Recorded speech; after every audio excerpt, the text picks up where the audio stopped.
अस्सलाम वालेकुम my YouTube family, क्या हाल चाल है। उम्मीद करती हूँ कि आप सब ठीक ठाक होंगे। शुक्र अल्हम्दुलिल्लाह, मैं भी बिल्कुल ठीक ठाक हूँ। ये है जी मेरा लास्ट व्लॉग मतलब फुल ऑन लास्ट व्लॉग नहीं है। मैं अपनी मामा के घर गई हुई थी। मैंने आप सबको अपने व्लॉग्स में बताया है कि मैं मामा के घर थी, तो ये लास्ट डे था। इसके बाद नेक्स्ट डे मैं घर आ गई थी। मीन मैं अब अपने घर में हूँ, घर में बैठ के वॉइस ओवर कर रही हूँ, अपने ससुराल में आ गई हूँ। लेकिन ये वाले मेरे क्लिप्स थे जो मैं ऐड नहीं कर पाई, आपको नहीं दिखा पाई। 1-2 दिन से वीडियो भी मैंने अपलोड नहीं की, वो इसी वजह से कि जस्ट मेरी तबीयत बहुत ज़्यादा ख़राब थी। अब माशाल्लाह से काफ़ी बेटर हो गई। ज़ुकाम आपको पता है बहुत बुरा होता है, ये इतनी तबीयत इससे ख़राब हो जाती है और जिसम में इतनी ज़्यादा पेन्स होती हैं ना, बिलीव मी मुझसे तो उठा ही नहीं जा रहा था, आँखें जैसे बंद हो रही थी।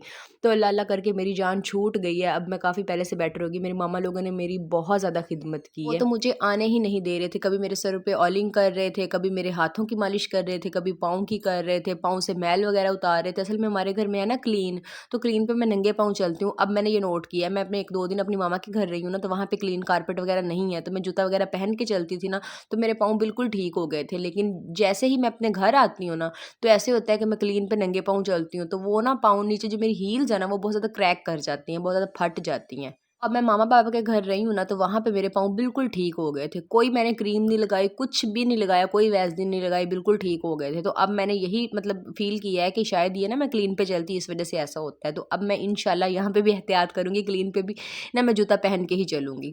अच्छा, तो मैं आपको बता रही थी कि उन्होंने मेरी इतनी खिदमत की है, बिलीव मी मैं 2 दिन में ठीक हो गई। उन्होंने मुझे कीमा मँगवा के उसकी यखनी बना-बना के दी, बार-बार दे रहे थे। हालाँकि मैं मना कर रही थी कि नहीं मैंने नहीं पीना, गुस्सा भी मुझे बहुत आ रहा था। क्योंकि ना थोड़ा-सा आप जब बीमार होते हैं ना, चिड़चिड़े हो जाते हो, आपका दिल नहीं करता कि कोई आपको बुलाए। बिला वजह अरहम पे भी मैं गुस्सा निकाल रही थी, मामा डाँट रही थी कि नहीं, अल्लाह पाक ने कैसे तो ये मुश्किल से हमें दे दिया, अल्लाह पाक का शुक्र अदा करो, तुम इसे ना डाँटा करो। तो फिर वो मुझे डाँटती थी, लेकिन उन्हें फिर पता था कि मैं बीमार थी, तो वो मुझे बिल्कुल उठने ही नहीं देती थी। मेरी भाभी भी माशाल्लाह से बहुत अच्छी थी, बहुत अच्छी थी, ऐवें ही बंदा ऐसे ही कहे। हालाँकि नंद भाभी की अक्सर नहीं बनती, लेकिन बिलीव मी गाइज़ बहुत ज़्यादा अच्छी थी। उन्होंने ही मेरी ऑयलिंग की और मामा लोगों ने मेरे पाँव की मैल उतारी और मुझे बिल्कुल नहीं उठने देते थे। अब मेरे पास वहाँ पे ट्राइपॉड भी नहीं था, बार-बार कैमरा भी हिल जाता था, मैं हाथ से ही वीडियो शूट कर रही थी जस्ट आप लोगों को दिखाने के लिए।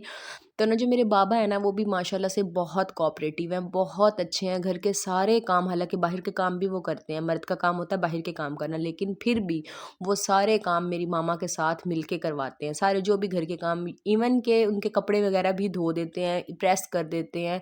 खाना वगैरह मतलब बस रोटी और सालन नहीं बना लेते, बाकी ओवरऑल चाय वगैरह छोटी-मोटी जो भी काम होता है वो सारा कर लेते हैं।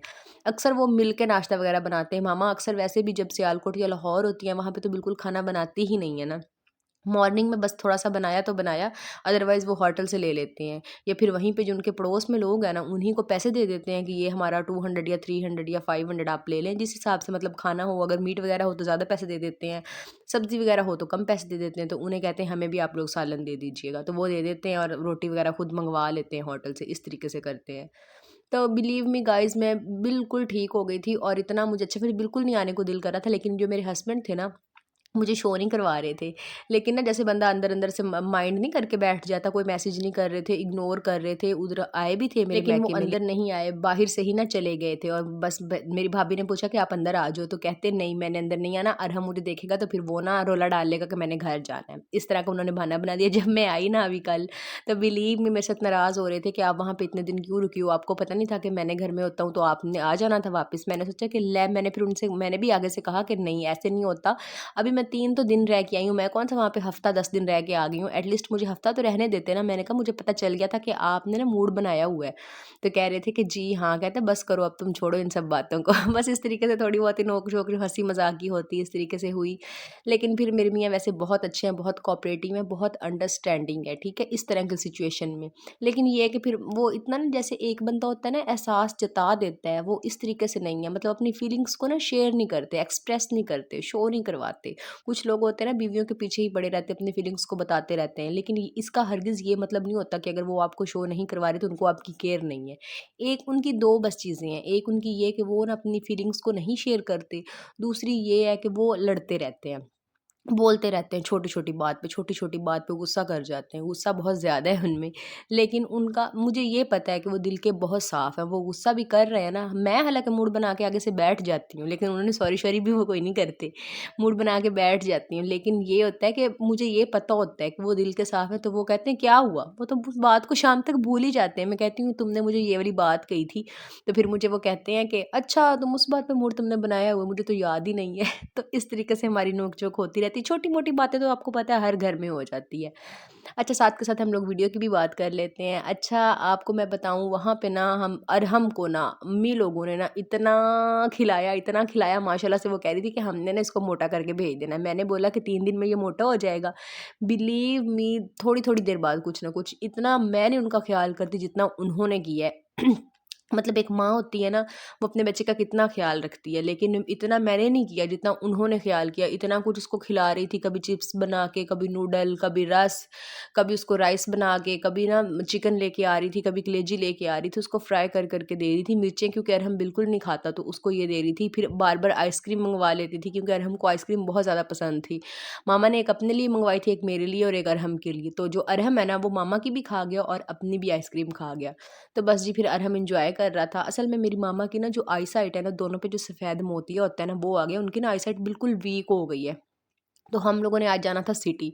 तो ये मैंने थोड़े से बस राइस बनाए थे कि अरहम को खिला देती हूँ ताकि वो तंग ना करे। तो बस ये हमारी गाड़ी हो गई थी तैयार। तो ये मेरे भाई की गाड़ी है। फिर हम लोग जाने लगे थे जी सिटी। यहाँ पर जो गाड़ी थी वो स्टार्ट नहीं हो रही थी। हमने ड्राइवर को बुलाया कि आगे उसको चेक करो।